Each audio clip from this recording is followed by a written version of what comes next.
हाय, अब इस लेक्चर में हम वूकॉमर्स प्लगइन की कुछ बेसिक सेटिंग्स देखेंगे। जब हम वूकॉमर्स प्लगइन को एक्टिवेट करते हैं तो यहाँ पे हमें कुछ ऑप्शंस दिखाई देंगे, जैसे वूकॉमर्स है। इसके अंदर बहुत सारी चीजें होती हैं, जैसे होम है, ऑर्डर्स है, कस्टमर्स है, रिपोर्ट्स है, सेटिंग्स है, स्टेटस एंड एक्सटेंशन है। ऑर्डर्स में हम वो सभी ऑर्डर्स का डेटा देख पाएंगे, जितने भी ऑर्डर हमारे स्टोर पर रिसीव हुए हैं। इसको हम बाद में एक्सप्लोर करेंगे। देन आफ्टर यहाँ पे कस्टमर्स की लिस्ट निकाल सकते हो, ये अलग मेंटेन होती है। कुछ और भी रिपोर्ट्स आप देख सकते हो। प्रोडक्ट्स टैब के अंदर आप प्रोडक्ट्स वगैरह क्रिएट करते हो। जैसे ऑल प्रोडक्ट्स पे अगर हम जाएंगे तो जितने भी प्रोडक्ट्स हमने अभी तक क्रिएट किए होंगे अपने ई कॉमर्स वेबसाइट में, वो सब आपको यहाँ पे टैबुलर फॉर्मेट में दिखाई देते हैं। फिलहाल अभी यहाँ पे कोई प्रोडक्ट हमने क्रिएट किया नहीं है, इसलिए ये पेज एकदम ब्लैंक आ रहा है। ऐड न्यू प्रोडक्ट पे क्लिक करके आप नया प्रोडक्ट बना सकते हो। देन यहाँ से हम प्रोडक्ट की कैटेगरीज क्रिएट करते हैं, जो हम अगले लेक्चर में क्रिएट करने वाले हैं। टैग्स को इतनी ज़रूरी चीज़ें नहीं होती हैं। एट्रीब्यूट्स बहुत इंपॉर्टेंट है। जो मिंत्रा की वेबसाइट है myntra.com, myntra.com, अगर मैं कोई एक टी शर्ट वाले पेज के ऊपर जाता हूं एंड मान लीजिए ये वाली टी शर्ट मुझे पसंद है, इसे मैं ओपन करूंगा तो यहाँ पे साइज का ऑप्शन आता है ना, ये साइज का ऑप्शन आ रहा है। यहाँ पे क्या लिखा है, सेलेक्ट साइज कह रहा है। ये जो साइज है ना, ये एक्चुअल में एक एट्रीब्यूट है। मतलब साइज एट्रीब्यूट यहाँ बना हुआ है और साइज के अंदर ये small, medium, large, XL, double XL, triple XL, ये इस एट्रीब्यूट की वैल्यूज होती हैं।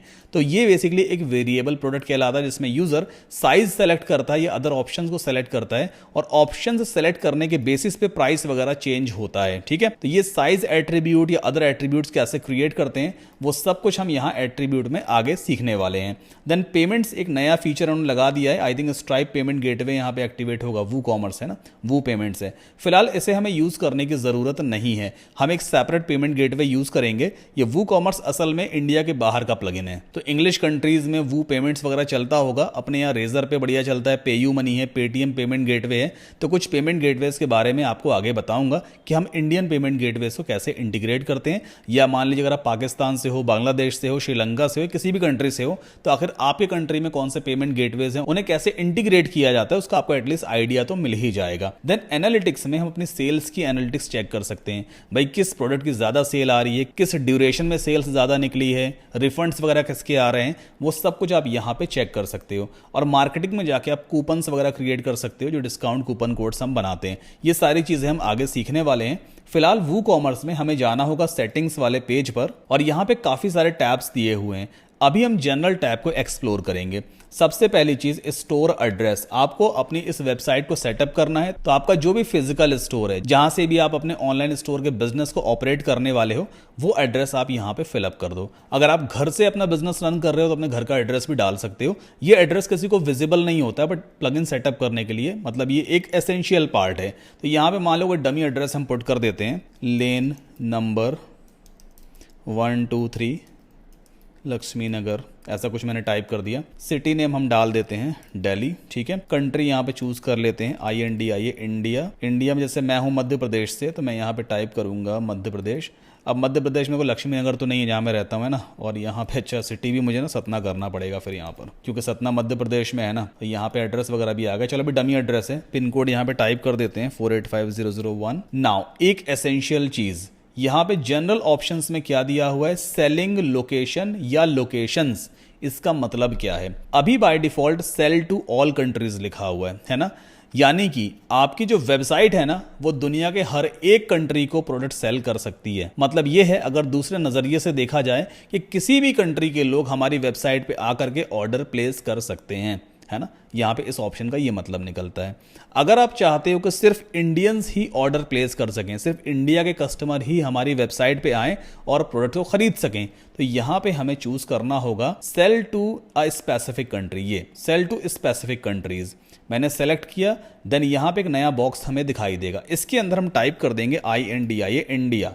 तो ये आ गया इंडिया। ठीक है, अब इससे एक्चुअल में होगा क्या, जब बिलिंग पेज के ऊपर कस्टमर जाएगा ना, चेकआउट पेज पे, तो वहां पे इंडिया के अलावा किसी दूसरी कंट्री को सेलेक्ट करने का ऑप्शन ही नहीं आएगा। तो यूजर मान लो अगर यूएस से ऑर्डर प्लेस करना चाह रहा है, जब उसका यूएस वाला ऑप्शन ही नहीं दिखाई देगा तो वो ऑर्डर प्लेस ही नहीं कर पाएगा, है ना।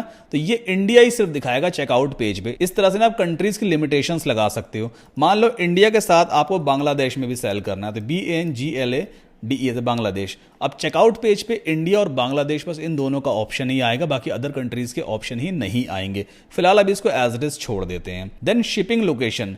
Ship to all countries you sell to. अब इसका मतलब क्या है, हमने ऊपर वाले स्टेप में क्या चूज किया है कि हम अपने प्रोडक्ट्स को सिर्फ इंडिया और बांग्लादेश के कस्टमर्स को ही सेल करेंगे।